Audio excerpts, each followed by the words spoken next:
Hello everybody and welcome back to my channel sponsored by Mana Traders, whose service you can use if you use my promo code, which is in the description down below. And today we'll be analyzing another match, again in Modern, using this beautiful list which you can see on the screen right now.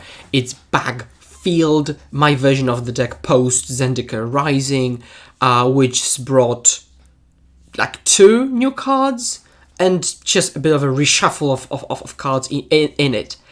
Let's take a look here. So first, 28 lands with no cantrips. Okay, that's the first point.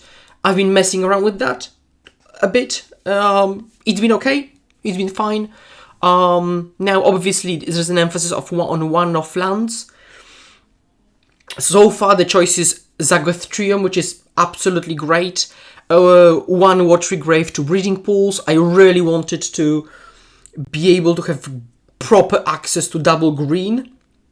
And double pool means, like, I think it's just nice insurance. If you don't want to place the second pool, you could just say play the second basic forest, I think. 1 Castle Vantress has been perfectly fine. A Clearwater Pathway, the flip pathway, the blue-black pathway from the newest set, I think it's an okay addition to the deck. Yeah, just an Oboro to reuse the field, but Oboro is like But yeah, that's roughly the mana base. Nothing spectacular. Bloodchief's Thirst, the new slow push, as I call it. I think it's really good as a 5th push. It's like when blue-red decks, which I piloted a lot, played 1 Burst Lightning, or I did. So that's like a 5th push here, which kills basically anything in the early game, which is great, like against prowess decks, which also tags Renin 6 early, and again late, just tags absolutely anything, which is great. 2 Cling to Dust, this is like the semi-cantrip P slot. 3 Leak, 3 Snap, my favorite package of 2 Decay, 2 Trophy. 1 Drown is another this kind of ish slot, right? So yeah, so just to make sure as we're going, the mana base, still figuring out. 2 Cling, we'll see where it goes. 1 Drown, we'll see where it goes. 3 Snap, maybe 2 Snap, we'll see where it goes.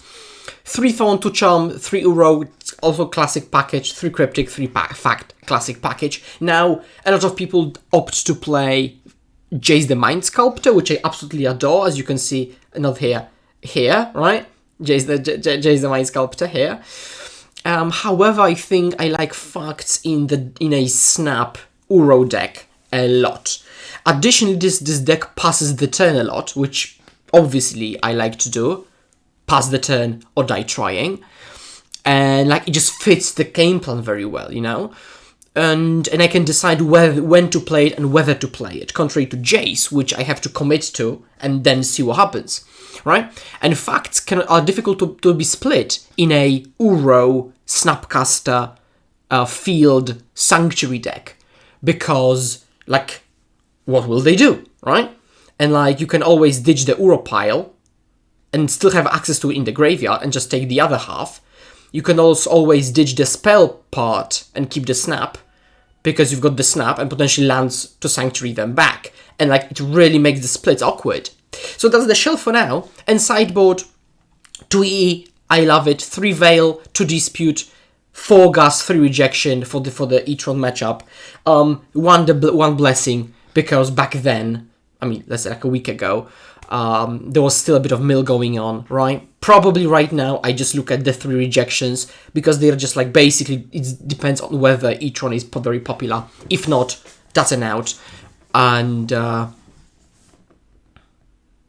you know, Dispute Veil for these fair matchups. Yeah, that's basically the shell.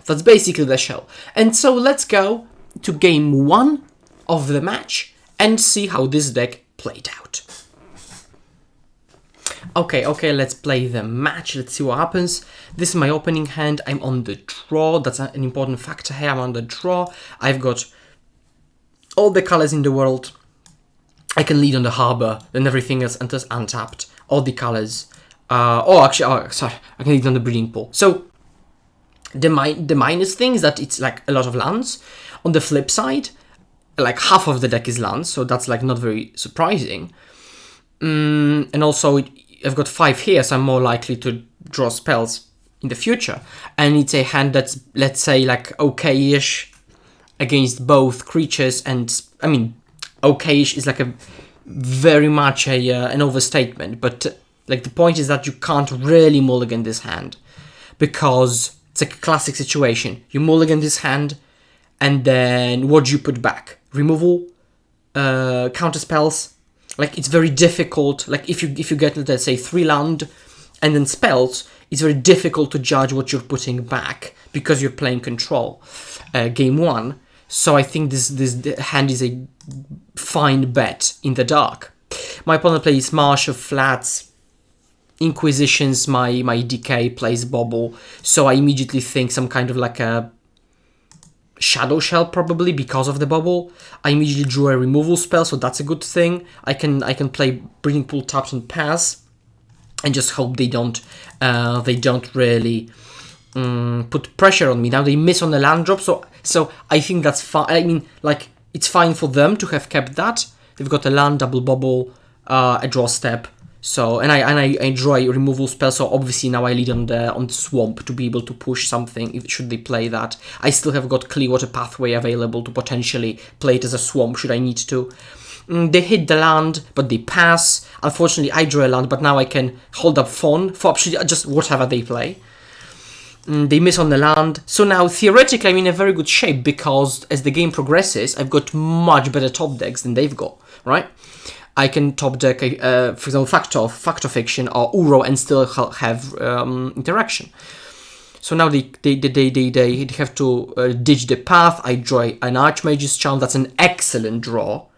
Now they don't know 4 of my 6 cards, and now this draw is excellent because now I can actually pull ahead, because we've been trading land drops, but they still have got 7 spells in hand, right? Which is probably not threats. At least, or probably just shadows which they couldn't have deployed, and maybe some removal spells like pushes or paths, but still they've got 7 spells in hand. So if I don't pull ahead, so start pulling ahead, that's like, doesn't matter. But now I can. Now I can pull ahead. I've got, this is a count. This is like a card advantage. This is card advantage. So okay, now my bet is that they're a purely white-black deck. I think that's obvious. Ranger Captain of Ears, that's like a 2-for-1, which is just also annoying. I can easily just charm it here and then go snap or charm the following turn.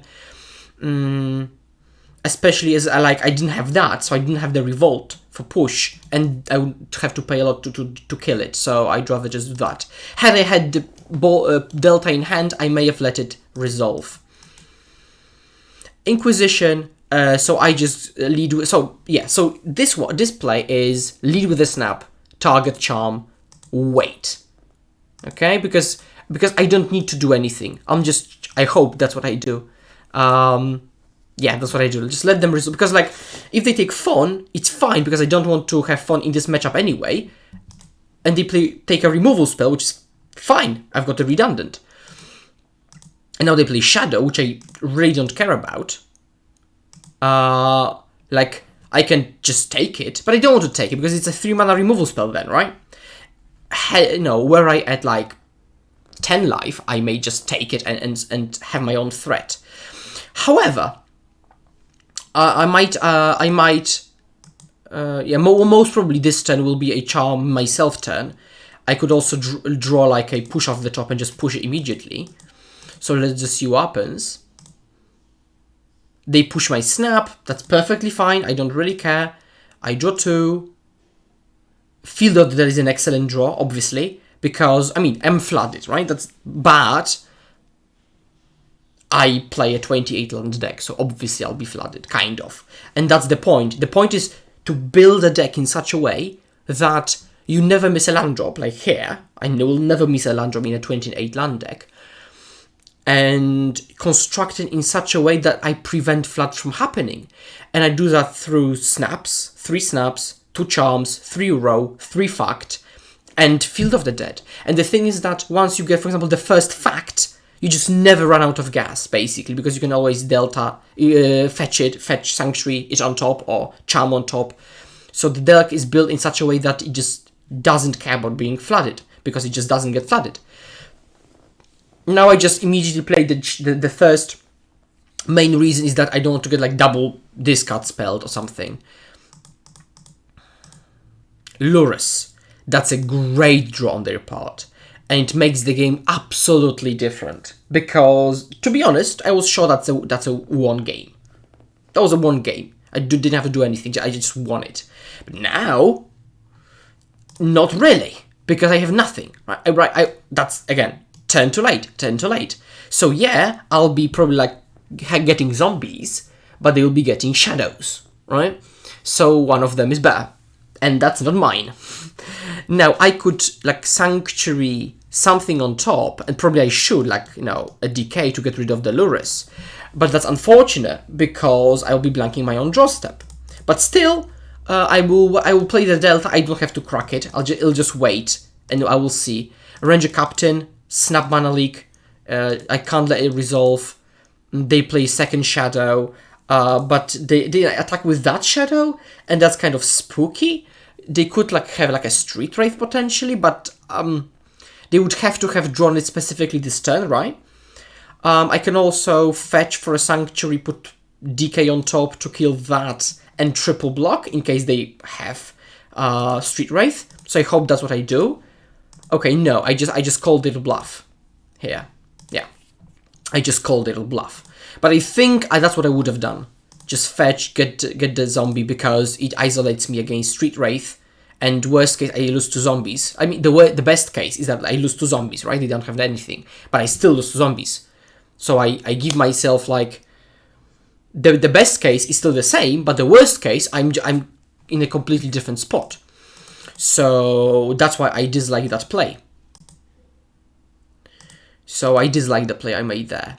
I take push. Okay, so I decide to fetch on upkeep to turn on the Revolt and just take the push and push the Lurrus, which is fine. Doesn't matter if it's... Like, I mean, it does matter because I have less mana tapped and it might matter for them. But I can't imagine them not just jamming each turn because they can't afford it. Now, I played Clearwater Pathway because I had just one black. So just to have access to a bit more black. I'm snap phoning it. So, because they would lose life, which is actually a relevant resource. And then now they won't know that's a land, right? And they would take it anyway. So I am jumping there, Scourge, so it's a 2/2 creature. I'm just playing each land as I can, and I have the push, which is good. I just hope they don't have another Lurrus. A Lurrus, sure. Now they play a Shadow off of Lurrus. Now I decide to push Death's Shadow.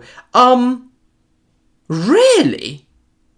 Again, it's really interesting to rewatch these games because I'm not seeing something now or then. Because what I would have preferred to have done is they go to attacks. They attack with this time 6/6 or whatever Shadow. I chomp with the zombie. It turns on Revolt. And I can immediately push the Lurrus, right? And not giving them a window, like the whole turn cycle, to replay something the next turn. So, wow, that was a bad play, really bad play. Again, unless I'm not, could you please, you can let me know in the comments down below if I'm missing something, because it seems like that was a terrible play. You don't have to say it was a terrible play, but you can just say, yeah, you're right, you messed up. Okay, chomping. So basically, what's good about this situation, like, you want to put yourself in a situation where you don't have bad top decks. And I'm in that situation. I mean, yeah, but roughly I'm not in that situation, because if I draw lands, it's good. If I draw spells, it's good, right? Obviously, I would love to draw card advantage spells, right? Because I've got so much mana, I can chain them. So the best draw would be like Fact or Fiction, right? Or Uro. Oh, Fact or Fiction, that's nice. So let's play Fact or Fiction. I'm just tapping kind of carefully-ish. See what they reveal. Okay, beautiful. Because I will take... That's what I was talking about in the deck tech section. I want Uro, so they can give me it. That's fine. Or they can not give me Uro, so I will immediately escape it. I want the push. But they can't not give me the push, because I will take the push with the Uro. I will take push and have Uro in the graveyard, and I will do both. So there is really not a good way to split it, realistically. Let's see what they keep going through different permutations, as you can see. They're just trying to figure it out. Again, it's easy pile 1 here. Easy pile 1 because I can even Sanctuary Facts on top again. So, and I think actually that's better than playing Sanctuary immediately and putting it back, because they could discard the fact which I draw. So I can just escape Uro here, draw whatever's on top, which in this case is, and also there's one more thing. There are 2 things going on, because one, I don't want to play Sanctuary because it puts fact on top. I redraw the fact, which I can't cast, and they can discard it. That's 1. 2, doing it this way, I might draw a land off the top to have a land in play. And 3, that land could be Field of the Dead, which means if I put Field of the Dead from here, then I can trigger it again because I haven't played the land this turn yet. Now they're pathing, that's an easy mana leak because I've got mana available. So maybe not easy mana leak because now I don't have the push. Okay, they double path, but that's fine. Now they're empty-handed. Now, I wish I'd killed Lurrus earlier, obviously. Now let's see what I draw off of Uro. That's another push. So I can do that. Yeah, sure. Put fact on top, pass, and I can just chump this turn away, and then have double push the following turn. I just chump a bit. They have a Ranger with another Death Shadow, so it's not that. So yeah, that's like very close. Now they Ranger on upkeep, so I can't fact, but that's not really a problem because I'll just pass, yeah? And now I remember this moment. My opponent punted hard because... So my opponent entered main phase and they decided not to cast anything off of Lurrus main phase. And what it does change is the fact that now, using the Magic Rules engine, I will chump one of the creatures. I will stop after damage, but in end of combat step. So before their main phase, but after my zombie has left the battlefield, so that I can push with Revolt before the main phase, so they never get a chance to cast something off of Lurrus, okay? So I can just, push one of them, chump the other. I hope that's what I did. Yeah, end of combat, now push the Lurrus. I emptied the Lurrus, basically. And now everything hinges on what I draw off a fact. Another Ranger, so obviously I'm facting in response, I might get a Cryptic or something. Now my facts show Uro Fawn Archmage's Charm, which prompts a concession, so fact or fiction, you concede. Wow, that game was actually pretty close, and I really loved it. I really loved, like, each turn, it was just so back and forthy. It was just really, really nice. Even though I punted hard the one Lurrus turn, I think I made up for it here using this kind of rolls tricky aspect of Revolt and main phase.